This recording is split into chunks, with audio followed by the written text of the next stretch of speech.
At the very beginning, you have everybody doing everything. Story takes an interesting twist now. I'm going to come back to that concept of disruptive innovation. If you took one day to build a prototype, you'll throw it out and you won't really feel bad. You take a week and suddenly the same thing that you did become your user's fault. And I actually think that design research is a little bit different than social science research because you're adapting in real time, and that's kind of the point of it. The point of it is you're trying to learn and feed back into your design. So pro is that it works. Con is that it takes a really, really, really long time. It's really tempting for us to kind of keep the enemies and skeptics at arm's length because it makes our lives a lot easier, but don't do it. Bring them right in. And so at this moment, we really wondered whether we were going to make it as a company. We really wondered whether this was the end of the line, whether we should stop. This is sort of this notion of dog fooding, eating your own dog food, using your own product as much as possible. Because I think we're seeing some different kinds of disruption happening these days. This is the structure that every platform is built on. It's generally a big fat mess, which is part of the sort of the creative process.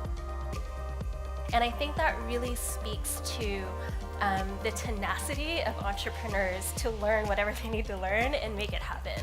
I think it's important that everyone knows that no one person has all the answers. You cannot help others unless you yourself are healthy enough. In other words, let's build in some space for growth from the get-go. What I learned throughout my journey was that design was the connective tissue that held it all together.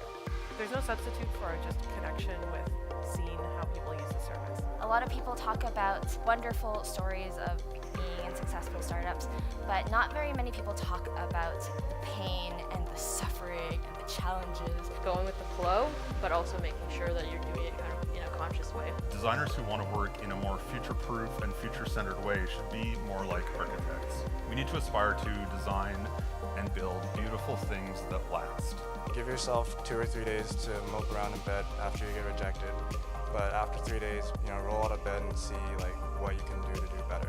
I am constantly amazed by how little things that I did many, many years ago have led to some of my most surprising and wonderful opportunities.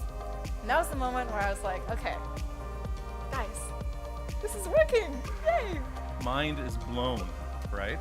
The more detailed the question, the more geeky, the better. That was when I knew that this was a research method that I wanted to use as much as possible in any work that I did in the future. I realized the importance of giving myself more credit. Go out and be disruptive.